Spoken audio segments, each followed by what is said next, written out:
अग्रेसर असतात। तसेच पुन्हा येथून आलेले परमार्ग सेवक दिलीप दादा काळे यांचं पण स्वागत। तसेच कळवण येथून आलेले शेवाळे काका यांचं पण स्वागत। तसेच आजच्या व्याख्यानासाठी उपस्थित परमपूजनीय ईश्वर भक्त भाईदेवमुनी बाबाजी तसेच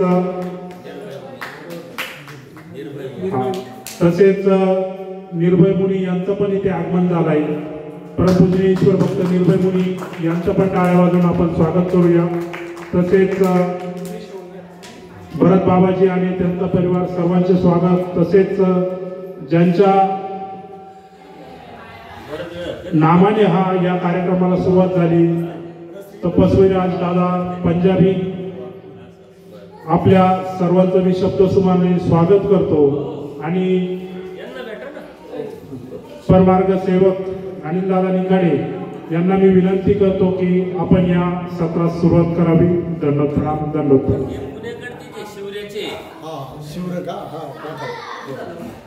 आणि हे पुण्याचेच आहे। आता आपल्या दरीला दीक्षा झाली नवरात्रीच्या दिवशी वीर बाबा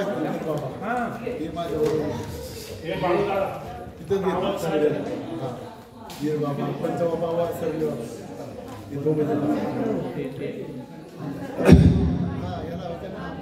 काळूबाई काय ती यांना तुम्ही जेवून घेता का? कार्यक्रम झाल्यावर जेवा। ठीक आहे।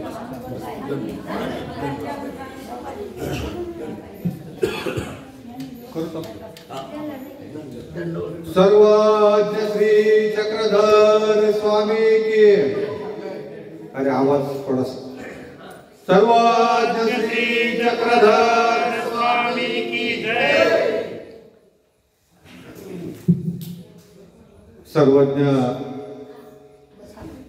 श्री चक्रधर स्वामी यांना दंडवत प्रणाम। तसेच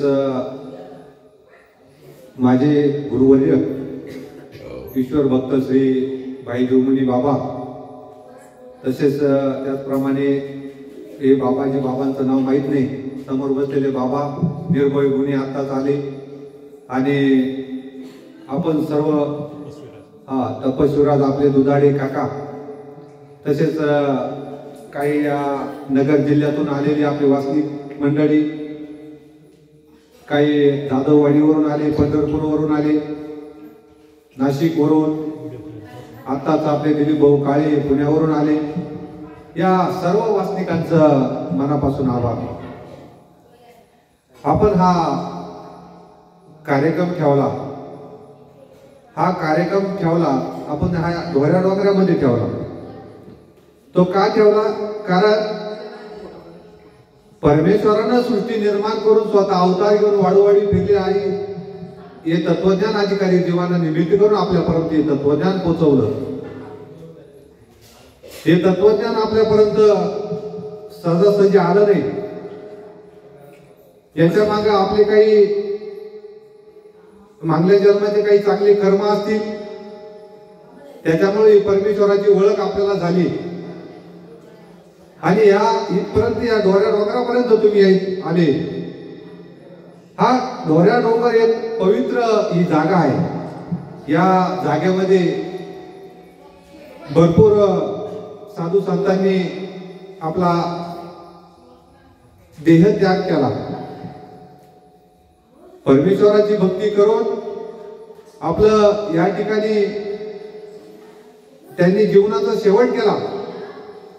म्हणून हा ढोऱ्या डोंगर आपल्याला खूप पवित्र हा डोंगर आहे।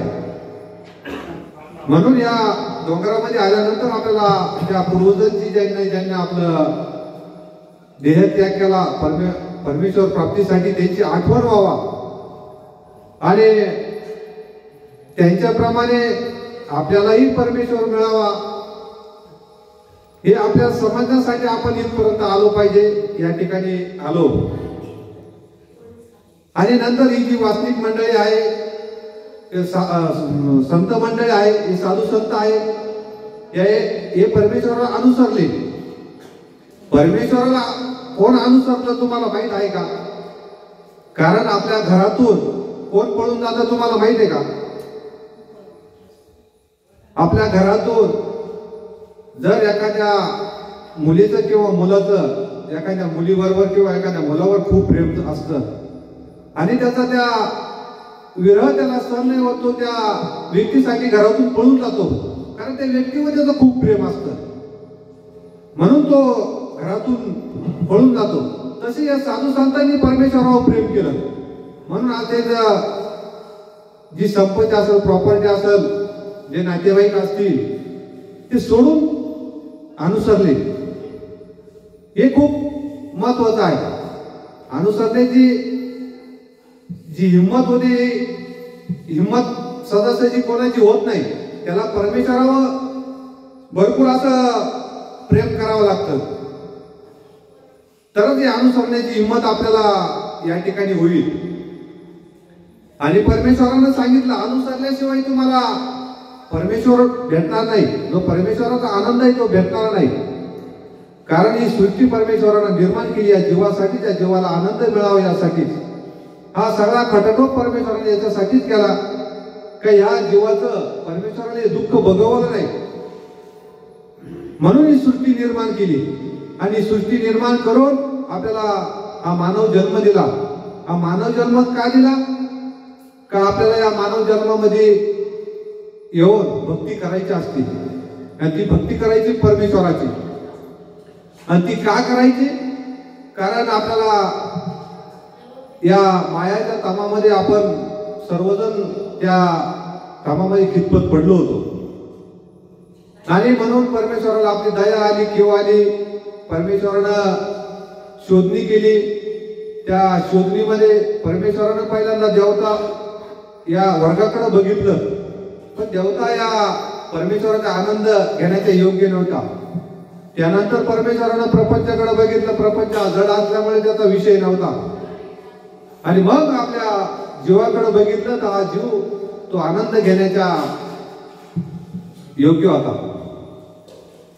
मग त्या जीवामध्ये अनादि अविद्या होती. त्यासाठी परमेश्वराने अनादि अविद्या मुक्त करण्यासाठी सृष्टी निर्माण करून आणि या जीवाला या सृष्टीमध्ये तदानुकूल कर्म करणं गरजेचं होतं. म्हणजे चांगले कर्म करून परमेश्वराला हा जीव प्राप्त करू शकतो, म्हणून ही सृष्टी निर्माण केली.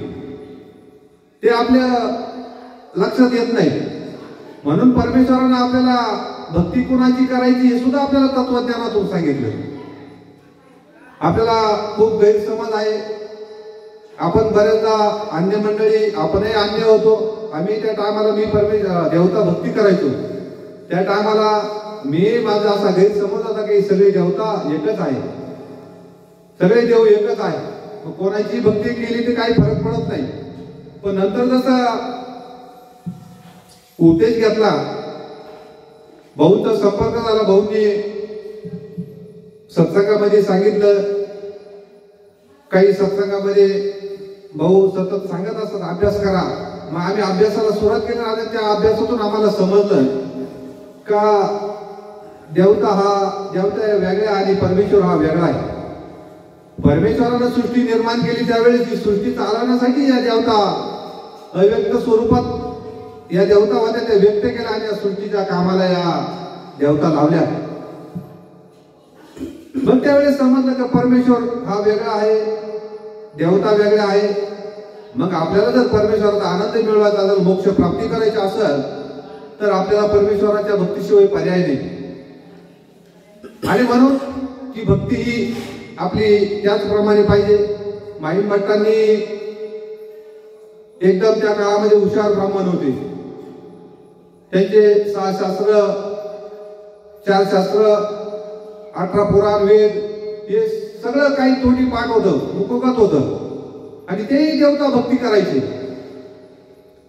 म्हणून परमेश्वरांची त्यांची गणपत अपयोगाच्या निमित्ताने त्यांची भेट झाली आणि परमेश्वरानं त्यांना देवता आणि परमेश्वरामध्ये याच्यातला फरक सांगितला. आणि तो देवता आणि परमेश्वराचा फरक त्यांना त्या हत्तीच्या दृष्टांतातून त्यांना समजून सांगितला. आता तो दृष्टांत तुम्हाला सगळ्याला माहित आहे, त्यामुळे मी तो दृष्टांत या ठिकाणी सांगणार नाही. परमेश्वरानं माहीम भटांनी परमेश्वराला विचारलं, मग आम्ही तर भक्ती करतो, इंद्राची करतो, चंद्राची करतो, मग ते कोण आहे? मग परमेश्वरानं तो त्यांचा गैरसमज दूर करण्यासाठी त्यांना हत्तीचा दृष्टांत सांगितला. एक गाव असतं आणि त्या गावामध्ये एक हत्ती येतो आणि हत्ती आल्यानंतर सगळे तो हत्ती बघण्यासाठी जातात. त्या गावामध्ये 7 आंधळे असतात, त्यांनाही वाटतं आपण हत्ती बघावं, तो हत्ती कसा आहे, म्हणून तेही त्या हत्ती पाहण्यासाठी बघण्यासाठी त्या ठिकाणी जातात. मग गेल्यानंतर एक त्या सोंडेला हात लावतो आणि तो म्हणतो हत्ती मुसळ्यासारखा आहे. एक असतो तो पायाला हात लावतो, तो म्हणतो हत्ती खांबासारखा आहे. दुसरा पोटाला हात लावतो, तो म्हणतो कोताळ्यासारखा आहे.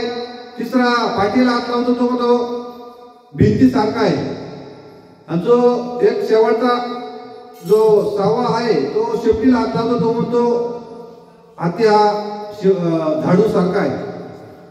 मग त्या ठिकाणी एक डोळस माणूस येतो. डोळस म्हणजे ज्ञानी माणूस येतो आणि तो ज्ञानी माणूस त्यांची चर्चा ऐकतो, कारण त्यांच्यात आल्यानंतर त्यांच्यात वाद होता. एक म्हणतो हत्ती मुसळासारखा आहे, एक म्हणतो कोताळ्यासारखा आहे.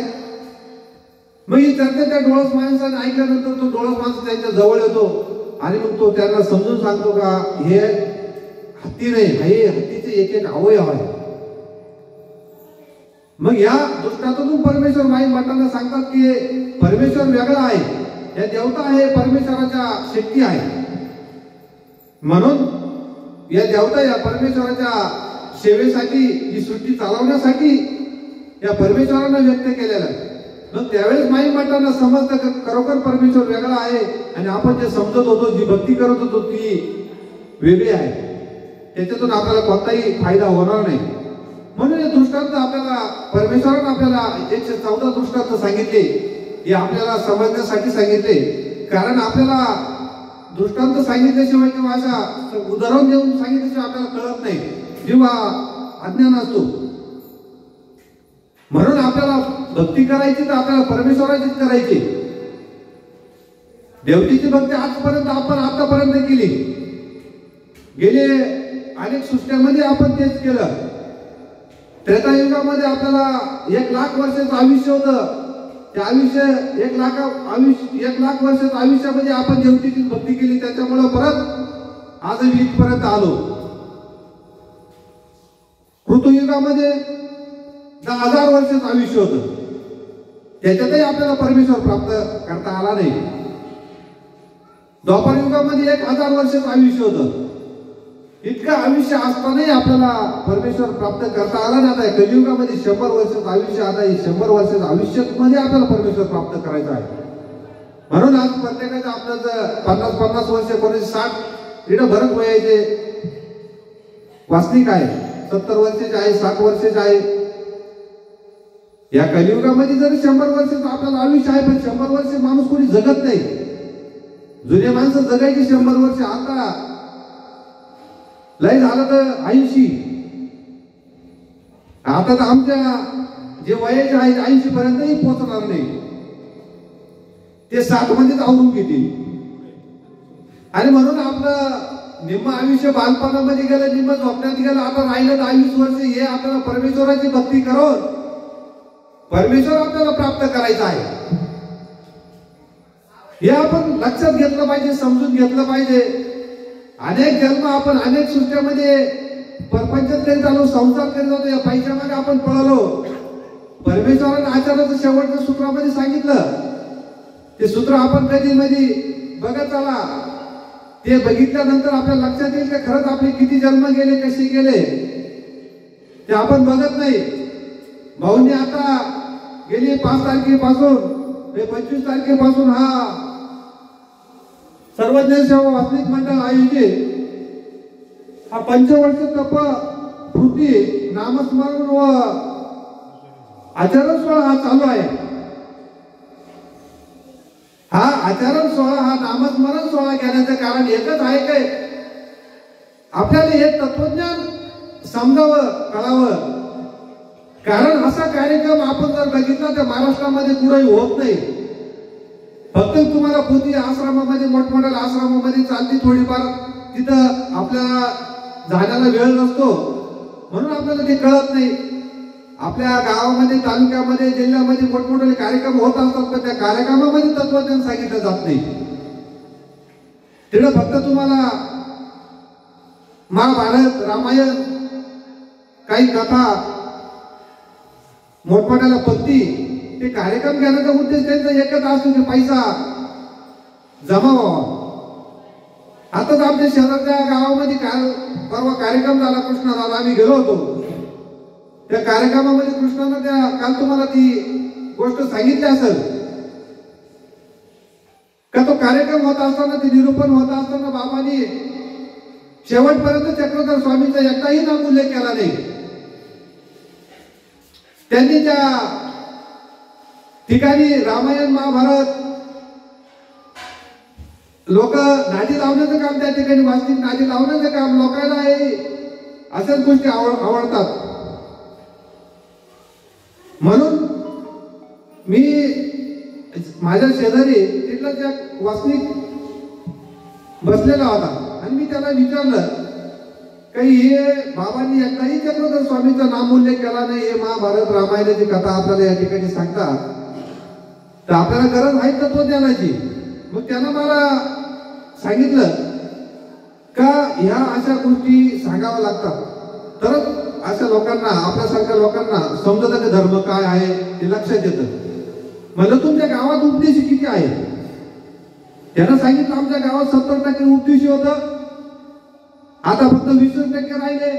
50% धर्म सोडून निघून गेले. म्हणले 50% धर्म सोडून निघून काय गेले तुला माहिती का. याच कारणामुळे गेले. म्हणजे आमच्या गावात असे कार्यक्रम कधी होते नाही. आमच्या गावात कार्यक्रम सगळं तत्वज्ञानावर सांगितलं जातं तत्वज्ञानावर बोललं जातं. आणि आमच्या गावात आजही 80% उपदेशी तसेच आहे आणखी काही नवीन जोडले गेले. म्हणजे म्हणून या गोष्टी तुम्ही एकदा सर्वे करा. लक्षात घ्या हे धर्मावरून का निघून गेले. त्याला खरा धर्म समाज कळाला नाही. खरा धर्म तिने सांगितला गेला नाही.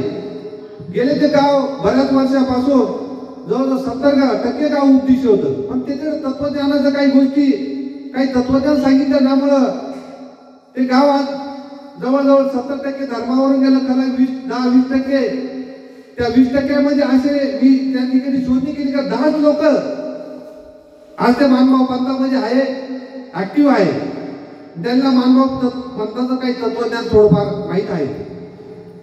बाकीच्या आजही तिथं जे काही 20% मध्ये आहे ते जवळजवळ 19% लोक ही मिश्र भक्तीत करतात. म्हणून त्यांना त्या ठिकाणी आपलं तत्वज्ञान सांगणं खूप गरजेचं आहे. आणि हे लोक हे तत्वज्ञान न सांगता अशा बाबा लोकांना त्या ठिकाणी बोलवतात. म्हणून हे आपले जे वासनिक आहे आणि त्यांना काही तिथं समजत नाही. म्हणून परमेश्वरानं भक्ती ही आपल्याला सांगितली पण भक्ती कशी करायची आणि भक्ती करत असताना भक्त कोणाला म्हणायचं हे परमेश्वरानं आपल्याला सांगितलं. परमेश्वरानं भक्त कसा पाहिजे परमेश्वराची एक डांगरेशाचा वेळातून मी तुम्हाला या ठिकाणी सांगतो. परमेश्वराचा सकाळचा पूजा अवसर होत होता आणि जो परमेश्वराचा पूजा अवसर झाला ज्या ठिकाणी त्याच ठिकाणी परमेश्वर बसलेले होते आणि तो पूजा अवसर झाल्यानंतर तिथेच परमेश्वराने निरोपण चालू केलं. आणि निरोपण चालू केलं. परमेश्वर म्हणतात तुम्हाला मी प्रेम साधन पूर्ण भक्ती मी तुम्हाला या ठिकाणी निरोपण करतो. पण ती प्रेमपूर्ण भक्ती ही जीवातून होऊ शकत नाही. ती आम्ही जर घडवली तर आम्ही जर करून घेतली तरच ती भक्ती होऊ शकते. म्हणून सन्निधानामध्ये जी प्रेमपूर्ण पूर्व भक्ती होईल त्या सन्निधानामध्ये 1,00,000 जन्म जरी घेतले तरी ती होणार नाही. मग ते भक्त स्वामींना म्हणतात जी म्हणजे ही भक्ती खूप अवघड आहे आणि ही भक्ती तुम्हीच आमची घडून घ्या. आम्ही फक्त गोविंद गोविंद म्हणून तुम्हीच आमची भक्ती घडून घ्या. आणि मग जेव्हा म्हणतात तुम्ही सगळं करून घ्यायचं, तुमची ही भक्ती घडून घ्यायची, तर तुम्ही इथं कशाला थांबले? तुम्ही जर आमची इच्छा जाणून आमच्या मनोधर्माला काही अनुकूल क्रिया करायला करत नसाल तर तुम्ही आमच्या इथून निघून जा, अजिबात थांबू नका. मग ते सर्व जे काही भक्त मंडळी आहे ते त्या ठिकाणी निघून जातात आणि खाली डांगरेश जो पुत्र आहे, जो श्वान आहे, तो स्वामींजवळ बसलेला असतो. स्वामींचं त्या डांगरेशाकडे लक्ष जातं, त्या पुत्र्याकडे लक्ष जातं. स्वामी त्या डांगरेशाला म्हणतात, तुम्ही इथून निघून जा, तुम्ही थांबू नका. आणि तो डांगरेश उठतो, स्वामीच्या श्री चरणाला अशी प्रदक्षिणा घालतो आणि केदारनाथाच्या बाजूला एक मंदिर असतं, त्या मंदिराच्या बाजूला एक नाला असतो आणि त्या नाल्यामध्ये चिखल असतो. त्या चिखलामध्ये तोंड खुपसून तो डांगरेश आपला देह त्याग करतो. आणि मग दुपारचा पूजा अवसराचा टाइम होतो, 12 वाजलेले असतात. सर्व भक्त मंडळी परत स्वामींजवळ येतात. स्वामी त्या भक्तांना बघतात, आलेल्या भक्तांना बघतात. त्यांच्यामध्ये ते सर्व भक्त दिसतात पण ते डांगरेश दिसत नाही. म्हणून स्वामी त्या भक्तांना विचारतात, तर डांगरेश कुठं आहे? मग ते सगळे भक्त मंडळी म्हणतात, गेला असेल कुठं तरी तो पोट भरण्यासाठी. स्वामी त्यांच्यावर रागावतात, म्हणजे तसं नाही, जा शोधा म्हणे, तो तसं करणार नाही. आणि मग आचार्यांना मुख्य करून ते सगळं भक्ती मंडळी त्या डांगरेशाला शोधण्यासाठी जातात. आणि आचार्य त्या केदारनाथाच्या मंदिरापैकी गेल्यानंतर, जवळ गेल्यानंतर डांगरेश त्या चिखलामध्ये तोंड खुपसून आपला देह त्याग केलेला आचार्यांना दिसतो. आणि मग आचार्य तसे देवाकडे येतात. स्वामींना म्हणतात, जी डांगरेश त्या मंदिराजवळ त्या नाल्यामध्ये चिखलामध्ये तोंड खुपसून त्यांना आपला देह त्याग केलेला आहे. आणि मग स्वामी सर्व भक्त मंडळीसह आचार्य त्या नाल्याजवळ जातात, त्या डांगरेशाजवळ जातात. स्वामी त्या डांगरेशाजवळ असे बसतात, त्याच्या डोक्यावरती हात फिरून श्रीकरानं स्पर्श करून आणि मग आचार्यांना सांगतात की आता खड्डे खणा आणि या डांगरेशाला त्या खड्ड्यामध्ये त्याचा अंत्यविधी त्या ठिकाणी करा. आणि मग अंत्यविधी झाल्यानंतर स्वामी त्या भक्तांना म्हणतात की भक्ती अशी पाहिजे, तुमच्यापेक्षा हा पुत्रा बरा का त्याला आमचा योग सहन झाला नाही आणि त्याने क्षणात देह त्याग करून टाकला. आणि मग परमेश्वर सर्वज्ञ श्री चक्रधर स्वामी तिथे प्रेमपूर्वक भक्तीचे काही लक्षणे त्या ठिकाणी सांगतात. म्हणजे वानऱ्या परमेश्वर मायेचा देहाचा स्वीकार करतात, मायाने निर्माण केलेल्या देहाचा स्वीकार करतात आणि या सृष्टीमध्ये सृष्टीमध्ये अवतार घेऊन अधिकारी जीवांना ज्ञान देऊन पुन्हा संबंधाला येतात. काही जीवांना प्रेमाचा संचार करतात आणि ज्या जीवांना प्रेमाचा संचार झाला तो खरं भक्त. आपण कोणालाही भक्त म्हणतो, भक्ताची व्याख्या खूप मोठी आहे. आणि खरा भक्त परमेश्वराला सोडून जात नाही, त्याला क्षणाचाही परमेश्वराचा विरह सहन होत नाही. आणि तो भक्त थोडाही परमेश्वराचा विरह जरी त्याला झाला तर तो क्षणात देह त्याग करून देतो, तो खरा भक्त. म्हणून भक्ती करायची तर अशी करायची,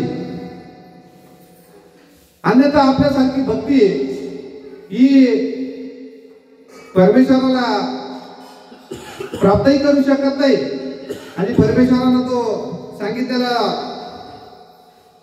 तो आनंदही आपल्याला भेटू शकत नाही. भरपूर या लीळा चरित्रामध्ये जर गेलं तर भरपूर साधक आपल्याला या ठिकाणी दिसतात. आचार्य असतील, पूज्य माईमठ असतील, बाईसा असतील. बाईसानेही परमेश्वर उत्तरपंथी गेल्यानंतर आपला जीवन संपवलं. आचार्यांनाही 6 महिने त्या बानकडीच्या डोंगरामध्ये आचार्य पडलेले होते बिगर अनापाण्याचे. कोणतंही अन्न नाही, पाणी नाही, भरपूर आपल्याला भक्त त्या ठिकाणी लीळा चरित्रामध्ये आपल्याला दिसतील. म्हणून आपण लीळा चरित्र वाचलं पाहिजे. लीळा चरित्र वाचल्यानंतर स्मृतीस्थळ आपण वाचलं पाहिजे. स्मृतीस्थळामध्ये आपल्याला ते साधक दिसतील की त्यांना आचार कसा केला, तर आपल्यालाही समजेल का आपल्याला करायचं काय. जोपर्यंत आपण या गोष्टी आपण हे साहित्य वाचत नाही तोपर्यंत आपल्याला परमेश्वराचा धर्मही कळणार नाही, परमेश्वराचा आचारही कळणार नाही.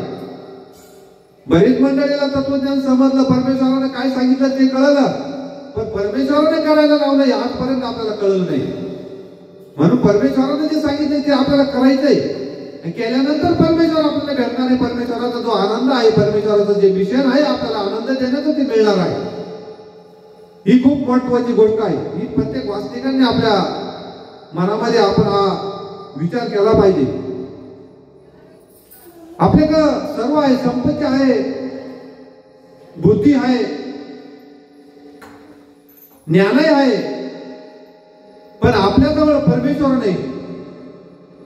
आणि तो परमेश्वर मिळवायचा असेल तर आपल्याला तो ज्ञानातून मिळवावा लागेल. म्हणून ज्ञान आपण परमेश्वर मिळवण्याच्या उद्देशाने आपण ते खर्च केलं पाहिजे. परमेश्वर प्राप्त करण्याच्या उद्देशाने आपण ते ज्ञान आपलं बाहेर काढलं पाहिजे. बरीच मंडळी आहे आमच्या गावात असतील, काही आजूबाजूला असतील, आमचा शास्त्र चर्चा होत असते आणि बोलता बोलता ते बोलत असतात की आम्ही अभ्यास करतो पण आमच्या लक्षातच राहत नाही. अहो, परमेश्वरानं बुद्धी दिली, सगळ्याला सारखी दिली. परमेश्वराने मेंदू दिला, हा सगळ्याला सारखा दिला. याला हलका, याला भारी, त्याच्याहून त्याला भारी असा, हे परमेश्वरानं असं काही केलं नाही. पण तो बुद्धीचा वापर किती करतो. आज जरी बुद्धी कमी तर आपल्याला उत्तम ना, आपल्याला बुद्धिवान होण्याची संधी आपल्याला या ठिकाणी मिळाली आहे. म्हणून तो आपण बुद्धीचा वापर करा ना.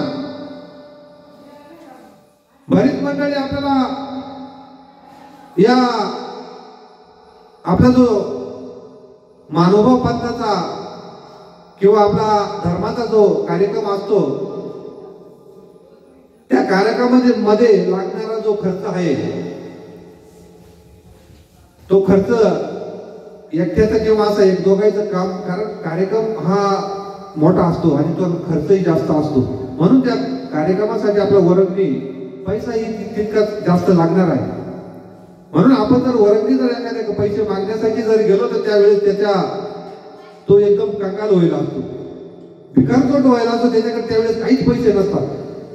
आणि असं जर संसारासाठी जर काही वस्तू घ्यायच्या असेल, काही जमिनी घ्यायच्या असेल, गाड्या घ्यायच्या तर ते लाख 10-20 लाख रुपये खिशातून निघतात आणि ते खर्च करतात. असे काही मंडळी आहेत आणि यांना देव पाहिजे असतो. कसा देव भेटल. आपली जर प्रवृत्ती त्याचं मापायची असेल, आपल्याला जर फुकट देव पाहिजे असेल तर देव मिळणार नाही. त्यासाठी आपल्याला परमेश्वराला वेळ द्यावा लागेल. परमेश्वरासाठी नाही, आपल्यासाठीच आपल्याला वेळ द्यायचा आहे. बरीच मंडळी भक्ती करत असताना जर पुढे जर स्थानावर गेले नाही, देवासाठी आपल्याला जावं लागतं. देवाला काय गरज आहे. तुमच्या आधी तुम्ही गेलंच पाहिजे. तुम्ही तुमच्या जीवासाठी, आत्माच्या कल्याणासाठी तुम्हाला त्या ठिकाणी जायचं आहे. आणि म्हणून बरीच मंडळी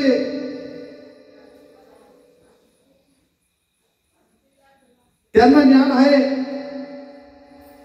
बरीच मंडळी सगळं काही आहे, पण परमेश्वर कसा मिळवता यावा ही गोष्ट त्यांना त्या ठिकाणी कळत नाही. आपल्याकडे सर्व काही आहे, आपल्याकडे ज्ञान आहे, बुद्धी आहे, प्रत्येकामध्ये आहे. ती आपल्याला दिसत नाही. आपल्याला दुसऱ्याचं ज्ञान दिसतं, संपत्ती दिसती. एक तुम्हाला छोटीशी बोधकथा या ठिकाणी सांगतो. एक चिमणी असते आणि त्या मोठ्या जंगलामध्ये ती चिमणी या झाडावर त्या झाडावर उड्या मारते, या फळाच्या झाडावर त्या फळाच्या झाडावर अशी फिरत असते. आणि ती मनोमन विचार करते काय आपल्यापेक्षा या पक्ष्यांचं जीवन जे आहे हे खूप सुंदर आहे. मग तिला त्या ठिकाणी उडत असताना मोर दिसतो. तिच्या मनामध्ये येतं या मोराचं जीवन खूप सुंदर आहे. हा मोर खूप सुंदर दिसतो म्हणून ती त्या मोराकडे जाते आणि त्या ठिकाणी विचारते, मोर दादा म्हणे तुझं जीवन खूप सुंदर आहे, तू खूप सुंदर दिसतो. आणि तो मोर त्या ठिकाणी उत्तर देतो की मी जरी सुंदर दिसतो पण मला तुझ्या इतकं उंच उडता येत नाही, तो गुण माझ्यात नाही. म्हणून प्रत्येकामध्ये काही ना काही गुण असतो, तो आपल्याला शोधता आला पाहिजे, तो काढता आला पाहिजे. आपण हा विचार करत नाही, आपण फालतू भलतेच विचार करत बसतो. आमच्या गावातलीच एक छोटस उदाहरण सांगतो. म्हातारं जोडपोत आपल्या दत्तूभाऊ कापशे पाटलावानी, आणि ते छोटस जोडपं आपलं म्हातारं जोडपं असल्या कारण त्यांना मुलंही नव्हते म्हणून ते दोघं त्या घरामध्ये राहत होते आणि त्यांना 2 एकर शेती आहे आणि म्हणून ते शेती ते दोघंच करायचे. आणि एक दिवस तो म्हातारा, आता तो वयस्कर व्हायला, तो धोतर घालायचा, तो म्हातारा मका समोर घरी आला. समोर घरी आला ती म्हातारी स्वयंपाक करीत होती आणि तो म्हातारा आल्यानंतर तुम्ही त्या चुलीला पाय लावून बसला. म्हातारी शेजारी स्वयंपाक करीत होती आणि तो म्हातारा खूप नाराज होता. मग म्हातारीला शंका आली, म्हातारा नाराज काय झालं बा नेमकं. मग म्हातारीला विचारलं, म्हणजे का नाराज होईल तुम्ही, काय झालं. काय सांगू म्हणे, या राजकारणाचं काही खरं नाही, कोण कोणत्या पक्षात जातो, कोण कशात जातो काही कळा नाही, जनतेचं काही खरं नाही, या जनतेचं 100% वाटोळं म्हणजे काही खरं नाही आता. मग ती म्हातारी म्हणते, मागे सरकार धोतर जळत उद्या लुंगी लावून येडावं लागेल परत, मागे सरकार. अहो तुमचं वय काय, तुम्ही विचार काय करतात, म्हणजे आता देव मिळवायचा हा हे तुमचं वय आहे. हे आजही आता बरोबर ना, आपलं वय काय, आपण विचार काय करतो, झालं ना ते काय होईल, ते राजकारणाचं काय होईल, ते जनतेचं काय होईल. आज आपल्याला देव मिळाला पाहिजे, कारण आपलं अनंत सृष्ट्या वाया गेल्या ना. मग आपण या देव मिळवण्याचा विचार आपण या ठिकाणी केला पाहिजे. आज आपलं वय काय, तुम्हाला दामोदर पंडितांचं या ठिकाणी छोटस मी उदाहरण देतो. दामोदर पंडित आणि त्यांची पत्नी, दोघं दाम्पत्य होते, त्यांना एक मुलगा होता आणि त्या मुलाचं लग्न बाकी होतं. आणि त्या दामोदर पंडितांच्या बायकोनं, ती बिचारी धार्मिक होती, तिला देव समजला, देव कळाला, तिला कळलं का अनुसरण्याशिवाय आपल्याला देव मिळणार नाही.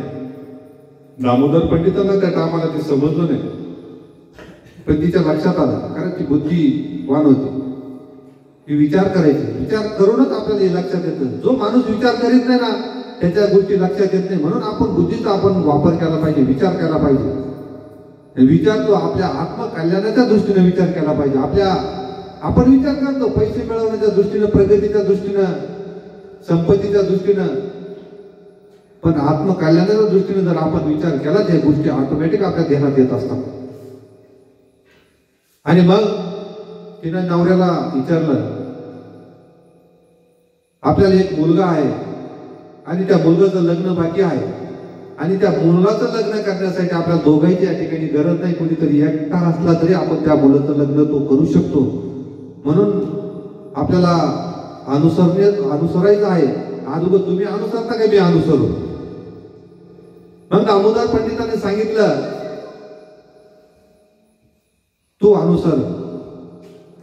मग मी त्यांच्या पत्नीने सांगितलं, मी जरी अनुसरले पण मागून तुम्हालाही पण यावं लागेल. तिनं ते दामोदर पंडितांतून वचन घेतलं आणि दामोदर पंडितांना कबूल करून घेतलं. ती अनुसरली आणि त्या मुलाचं लग्न झालं, त्या मुलालाही मुलगा झाला. पत्नी वाटच बघत होती. त्यांना सांगितलं होतं का मुलाचं लग्न झाल्यानंतर तुम्ही अनुसरा, पण अजून काय येईना. मग दामोदर पंडितांना त्या पत्नीने निरोप पाठवला का त्यांना जाऊन सांगा, ज्या चुलीची खीर खाली त्या चुलीची काय राख खाणार का आता. आणि हा निरोप दामोदर पंडितापर्यंत पोहोचला. दामोदर पंडितांना समजलं का आता बाई बिघडली, आता आपल्याला जावं लागल. आणि त्याच त्यांनी दामोदर पंडित आश्रमामध्ये आचार्याकडे गेले आणि अनुसरले. हे कशामुळे झालं? ते परमेश्वरावर विश्वास. आपल्याला परमेश्वरावर विश्वास पाहिजे. आपल्याला परमेश्वरावर विश्वास नाही. आज बरीच मंडळी उपदेशी आहे. मानभाऊ पंथामध्ये आमच्या गावात आहे, बऱ्याच गावामध्ये आम्ही बघतो, भाऊ बरोबर जात असतो. पण बऱ्याच मंडळीला, बऱ्याच वास्तविकांना परमेश्वर अजूनही विश्वास नाही. थोडंफार जरी संकट आले, कृष्णदादानं तुम्हाला त्या दिवशी सांगितलंच असेल, कारण या गोष्टी आम्हाला आम्ही सोबत असतो म्हणून दोघांनाही माहीत असतात. थोडे जरी संकट आले तर आपण घाबरून जातो. लगेच कर्मकांड, देवी देवता भगत आपण त्यांच्याकडे जात असतो. हे कोण जातं? ज्यांचा अभ्यास नाही, ज्यांना तत्वज्ञान माहीत नाही. ते जरी उपदेश असतील, उपदेश घेऊन फरक पडत नाही. कारण उपदेश घेऊन तत्वज्ञान जर माहीत नसेल तर त्या उपदेश घेण्यालाही काही अर्थ नाही. म्हणून आज जर आपण उपदेश घेणार असेल तर आपल्याला तत्वज्ञान जाणून घेण्याची, किंवा आपण जाणून घेणार असू तरच आपण हे उपदेश घेतला पाहिजे. अन्यथा उपदेश घेऊन उपयोग नाही. कारण उपदेश घेऊन तुम्हाला देव मिळणार नाही. देव हा परमेश्वराने या ज्ञानातून सांगितलेला आहे. ज्ञानानं आपली परमेश्वराच्या बद्दलची काही भक्ती वाढेल. त्यानंतर आपण भक्तीतून परमेश्वर मिळू शकतो. नुसता दररोज सकाळी 5 गाठ्या, संध्याकाळी 5 गाठ्या, सकाळी देवपूजा, संध्याकाळी देवपूजा करून आपल्याला परमेश्वर भेटणार नाही. म्हणून परमेश्वराचाही मिळवण्याची खूप अवघड काही नाही. परमेश्वर आपल्याला मिळू शकतो, पण ते सातत्य आपल्यामध्ये पाहिजे. सातत्य आपल्या टिकून राहत नसल्यामुळे आपण भरकटून जातो. आपल्याला परमेश्वरावर विश्वास नसल्यामुळे आपण भरकटून जातो. आणि आताच काल परवा तुम्हाला किरणभाऊंनी त्या गुळाचं, त्या म्हातारीचं तुम्हाला दृष्टांत सांगितला का? एक म्हातारी असते आणि तिचा मुलगा असतो, आणि त्या मुलगा खूप गुळ खात असतो. म्हणून तो त्याचा गुळ खाणं काही सुटत नाही. मग ती एका साधूक जाते, एका गुरुक जाते, आणि त्या साधूला ती त्या ती आई विचारते की माझ्या मुलाचा खूप गुळ खातो आणि ते गुळ खाणं सुटत नाही, त्याच्यावर काहीतरी तुम्ही उपाय करा. आणि मग तो जो बाबा असतो, तो साधू असतो, तो सांगतो तुम्ही आज घरी जा आणि 15 दिवसांनी माझ्याकडे या. आणि मग ती म्हातारी त्या पोराला घेऊन घरी जाते. 15 दिवसाने त्या बाबाकडे जाते आणि त्या बाबाला सांगते तुम्ही मला 15 दिवसांनी मला बोलवलं होतं, आता मी आले, सांगा मला याचे उपाय काय आहे. आणि मग त्या साधूने त्या बाळाला सांगितलं बाबा गुळ खाणं खूप वाईट असतं, तू खात जाऊ नको. मग ती म्हातारी विचारते तुम्हाला जर एवढं सांगायचं तर तुम्ही 15 दिवसापूर्वीच का सांगितलं नाही. म्हणजे त्यावेळेस मीच गुळ खातो तर मी याला कसं गुळ सोडायला लावू. म्हणून आपण ज्यांच्या सहवासामध्ये राहतो, आपण जो गुरु करतो, किंवा जो आपण आपल्या सोबत असतो, तोही या व्यसना आधी नको. कारण आमची पदयात्रा एकदा खोपरीला गेली आणि त्या खोपरीला गेल्यानंतर समारोप होता, शेवटचा दिवस होता, आणि त्या ठिकाणी बरीच असे तंबाखू खाणारी मंडळी होती आमच्या गावामधली. आणि त्यांनी ठरवलं की आज आपल्याला तंबाखू सोडून द्यायची. आणि मग त्यांनी ठरवलं आता बाबा आहे, बाबाच्या हातून संकल्प घेऊन सगळ्यांनी ही तंबाखू काय कोणाच खायची नाही, आता लगेच संकल्प सोडून द्यायची. ठरलं, लाईन लागली, 7-8 जण गेले. बाबाला म्हणजे घ्या पाणी, सोडा संकल्प, आम्हाला आता तंबाखू खायची नाही, तंबाखू पण खूप आजार होतात, ही चांगली गोष्ट नाही, व्यसन चांगलं नाही, आम्हाला काही करायचं नाही आजपासून. तुम्ही आमचं तंबाखू खाणं बंद करा, हे संकल्प सोडा.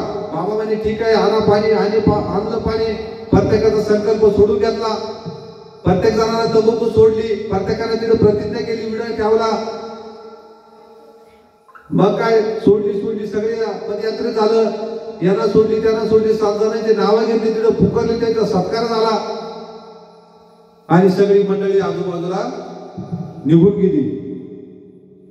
आणि जो बाबा संकल्प त्यांचा त्या 10 जणांचा सोडून घेतला, तो बाबा उठला आणि एका कोपऱ्यात गेला, गायछाप मारायला लागला. आणि ते पाहिलं ते सगळ्या पदयात्रेतल्या त्या मंडळींनी, अरे म्हणे जो आपलं गायछाप सोडली तोच जर खाऊ राहिला बिलका म्हणजे आपणही खाऊ म्हणे. अहो म्हणे सोडणारही ज्याच्याकडून आपण ज्ञान घेतो तोही त्याच मापाचा पाहिजे. त्याच्यात जर वाईट गुण असतील, वाईट दोष असतील, आपण त्याच्याकडे बसून जर काही तत्वज्ञान आपण जर ग्रहण करीत असाल तर त्याचा उपयोग नाही. पूर्वकर्माने आपल्याला मानपान पैसा सगळं मिळत असतं. पूर्वकर्मानुसार आपले जसे आपले कर्म आहे, चांगले वाईट बरे वाईट, त्याचं जे त्या कर्माने आपल्याला पैसा मिळत, संपत्ती मिळत, धन मिळत, पण पूर्वकर्माने आपल्याला परमेश्वर प्राप्त होणार नाही. परमेश्वर हा ज्ञानातून आणि त्यागातून होईल. आपल्याला त्याग करायचा आहे. त्याग कधी होईल? ज्ञान मिळून. ज्या वेळेस आपल्याला ज्ञान होईल त्यावेळेस त्याग होईल. आपल्याला एक दिवस सुद्धा आपल्याला त्याग, आज इथं सत्संग गेली 5 दिवसापासून इथं या ठिकाणी मलाही तुम्ही माफ करा, मलाही आता आलं नाही, यायचं होतं, पण काही जबाबदाऱ्या माझ्यावर असल्यामुळे, नाही तर मी जसं या वास्तविक मंडळाच्या संपर्कामध्ये आलो तसा एकही दिवस भाऊनी किंवा किरण भाऊनी कोणीही वास्तविक मंडळाचा जो सदस्य असं त्यांनी फोन केला नाही, मी गेलो नाही, असं कधी झालंच नाही. हा पहिलाच टाईम का मला आज या ठिकाणी येता आलं नाही. म्हणून मी तुम्हा सर्वांची माफी मागतो, मला माफ करा. कारण खूप शेती असल्यामुळे शेतीचे बरं हा कामाचा सीझन आहे, कांदे लावणं, द्राक्ष बाग. आता दिलीप भाऊ शेती नसल्यामुळे त्यांना त्याचा अंदाज नाही. तुम्ही शेती घ्या, आता तुम्हाला कळा.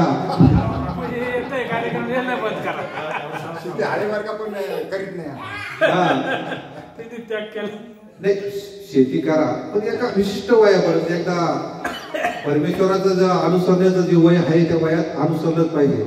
म्हणजे काय असेल आपले सगळे काम आपण ते सोडून दिले पाहिजे. त्यानंतर त्याग हा खूप महत्वाचा आहे. आणि परमेश्वरानं त्याग सांगितला, त्याग जायचा खेळी गोळीचा. वेळ कमी का? किती मिनिटं? तुमच्या मित्राला वेळ द्यायचा तुम्ही ठरवा. किती मिनिटं? नाही किती वेळ झाला मला? समोर बघा ना याच्यात तुमचं बघून घ्यायचं. नाही 10 मिनिटं देऊ, 10 वाजता. बरं शेवटचा आता एक लीळा सांगतो, त्यानंतर मी थांबतो. कारण माझा मित्रही 120 किलोमीटरहून इथपर्यंत बोलण्यासाठी आला आणि त्याला जर संधी नाही मिळाली तर तो उद्या मला सकाळी येणार नाही, मला त्याच्याच गाडीवर जायचं. म्हणून त्याला बोलण्याची संधी मला आज या ठिकाणी द्यावा लागेल. त्याग जायचा खेळी गोळीचा. परमेश्वरानं सांगितलं खेळी गोळी. मी त्या कामाला लिळा वाचली, लिळा ऐकली ना, मला वाटायची खेळी गोळी म्हणजे एकाच बाईचं नाव आहे. तर या खेळी गोळी ह्या 2 बहिणी, 2 सख्या बहिणी, आणि या विधवा, त्यांचे नवरे लग्न झालेले होते पण नवरे त्यांचे सरलेले होते. म्हणून या विधवा, आणि त्या खूप श्रीमंत, पारंपरिक त्यांची काही संपत्ती होती आणि त्यांनी नंतर काही व्यवसाय करून मिळवलेली संपत्ती. म्हणजे जशी आपल्या वडिलोपार्जितची काही संपत्ती असते ना, आपण जेव्हा ज्या कामाला आपण करते झालो, नोकरीला लागलो, शेती करायला लागलो, आपण काही संपत्ती कमावतो, तशी त्यांनी खूपच त्या काळात संपत्ती कमावली. त्यांच्याकडे इतकी संपत्ती होती की त्यांचा माल व्यापारी घेऊन जायचे आणि ते व्यापारी पैसे आणायचे आणि पोत्यात भरून त्या पोत्याच्या पैशाच्या थप्याच्या घरामध्ये लावायची इतकी संपत्ती होती. त्यांच्याकडे काही जमिनी होत्या, त्या जमिनी खंडाला लावायच्या, त्या खंडातून ते काही धान्य यायचं, त्या धान्याच्या ढिगाची ढिग समोर घरापुढं त्यांच्या पडायच्या. इतकी त्यांची संपत्ती. आणि एक दिवस ते सर्व त्यांच्या दर्शनाला जातात, फक्त दर्शना म्हणून जातात. त्यांच्या मनातही विचार नाही आला की आपल्याला अनुसरायचंय म्हणून. ते फक्त दर्शनासाठी केले म्हणून त्यांनी फक्त कडी लावून दिले, बाकीचे काहीच केलं नाही. की जसं घरामध्ये पैसे असतील, धान्य असतील, सगळं असतील तसंच होतं. दुधाचे मडके होते, ताकाचे, तुपाचे, घागरीचे घागरा त्या घरामध्ये भरलेला होता. आणि ती केळी गोई त्या दोघी बहिणी या स्वामींच्या दर्शनासाठी गेला आणि स्वामींचं दर्शन घेतलं आणि तिथंच थांबल्या, तिथंच अनुसरल्या, परत घरी गेल्याच नाही. आणि मग त्या जे ताकाचे मडके होते, दुधाचे मडके, तुपाचे मडके ते सांडायचे आणि त्याचा ओघळ ते पडले, फोडले, कुत्र्याच्या मांजरामध्ये घरात घुसले, ते फोडले, त्याचा ओघळ दरवाजाचा बाहेर निघला. आणि दरवाजाचा बाहेर निघला मग त्यांचा तो भाचा आला. त्या भाच्यानं तो प्रकार बघितला आणि तो भाचा आला, सर्वांचा शोध घेत आला आणि त्या खेळीगोईला सांगितलं की म्हणजे तुम्ही जेवढी संपत्ती कमवली आणि त्या तुपाच्या गागरी, दह्याच्या गागरी, त्या सगळ्या अशा घरामध्ये पडल्या, त्या सगळा चिखल झाला त्याचा, आणि ते तुम्ही जाल ते तुमचं सांभाळा. आणि मग त्यांनी देवाला विचारलं की जीजी म्हणे याच्यातनं तुम्हाला काही पाहिजे का म्हणे. देवाला सांगितलं आम्हाला काही नको. आणि मग त्यांच्या भाच्याला त्यांनी सांगितलं की जा म्हणे, त्याचं तुला काय करायचं तुझ्या पद्धतीने तू कर. हा असा त्याग आपल्याला पाहिजे. आज असा आपण जर पाहिलं तर असं त्याग करायला आज कोणाची हिंमत होणार नाही. आणि त्या टायमाला त्यांचे कमी सांगायचे विसरलं, 5 लाखाची देवपूजा होती, 5 लाख. त्या टायमाला 800 वर्षापूर्वी, किती वर्ष झाले, 800 वर्षापूर्वी करा विचार, म्हणजे किती त्या श्रीमंत असतील. आणि एवढी संपत्ती सोडून देवाकडे अनुसरणं म्हणजे सोपं नाही. साधं आपल्याला 100 रुपये जरी आपल्या वरंगणी आपल्या वाट्याला आली तरी आपला जीव असा खालवर होतो, आपल्याला ती दिवशी वाटत नाही. एक दिवसाचा त्याग आपल्याला होत नाही. एक दिवस आपल्याला सत्संगासाठी यायचं म्हणलं तरी ते आपल्याला येवत नाही. आपल्याला वाटतं हा वेळ आपला व्यर्थ वाया चाललाय, तो काही आपल्याला मिळणार नाही. हा ना, आपले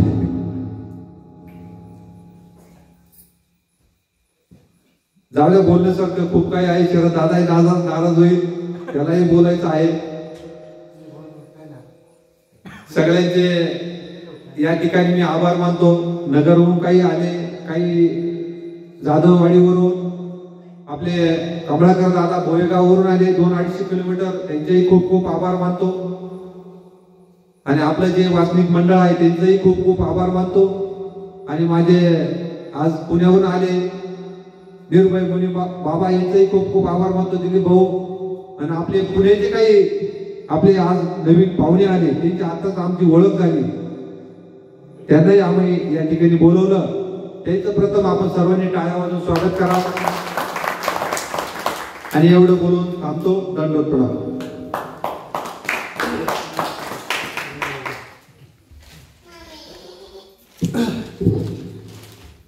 धन्यवाद अनिल दादा. आपण अतिशय ग्रामीण शैलीत आपल्या नैसर्गिक स्वभावामध्ये आम्हाला छानपैकी तत्वज्ञानातून त्यागाचं महत्त्व, भक्तीचं महत्त्व या ठिकाणी आपण पटवून सांगितलं. त्याबद्दल मी व्यक्तिशः आपले सर्वांच्या वतीने आपले खूप आभार मानतो. आणि यानंतर बाबांना विनंती करतो की बाबा आता तुम्हाला जे काही 3-3 सत्र पहिले घ्यायला लागायचे त्यातले एक सत्र तुम्ही वासनिकांना दिलं आणि एका दिवशी आम्हाला 2-2, 3-3 वासनिक त्या सत्रामध्ये ठेवा लागायचे बोलण्यासाठी. पण आता हे वासनिक तयार झाले बाबा, तुमचं आता अजून एक सत्र कमी करावं लागेल. आणि हे जे काय आता 2-2 जण आपण ठेवतोय तर पुढच्या वेळेस जी व्याख्यानमाला होईल त्यावेळेस आपण सेपरेट एक व्याख्याता एक दिवसासाठी ठेवू आणि वासनिकाचे 2 सत्र ठेवू. बाबांचं एवढं कमी होईल आणि आपल्याला जास्त बोलता येईल, कारण आता आपण सर्व बोलायला लागलोय. या ठिकाणी आजचे दुसरे परमार्ग सेवक शरददादा मुदगुल यांना मी वेळ न घालवता विनंती करतो की त्यांनी आपल्या विषयाला इथे न्याय देण्यासाठी यायचे. दंडवत प्रणाम. व्हिडिओ बंद करून 48 मिनिटे घेतली अनिल दादा.